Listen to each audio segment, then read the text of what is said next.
Durban والوں ہوشیار، غیر قانونی دکانیں چلانے والوں سن لو، پولیس اب گلی گلی چھاپے مار رہی ہے۔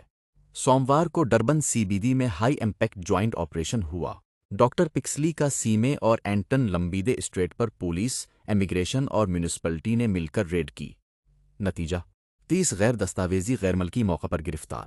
یہ وہ لوگ تھے جو بغیر کاغذات کے ساؤتھ افریقہ میں رہ رہے تھے۔ ساتھ ہی 5 ایسی دکانیں بھی بند کر دی گئیں جو قانون توڑ کر چل رہی تھیں۔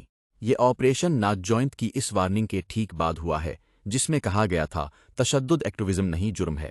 حکومت کا صاف پیغام، امیگریشن قوانین نافذ کرنا صرف پولیس کا کام ہے، کوئی گروپ خود قانون ہاتھ میں نہیں لے سکتا۔ یہ صرف شروعات ہے۔ فری اسٹیٹ میں پچھلے ہفتے 166 گرفتاریاں ہو چکی ہیں۔ اب ڈربن، کیپ ٹاؤن، جوہانسبرگ کہیں بھی غیر قانونی کام نہیں چلے گا۔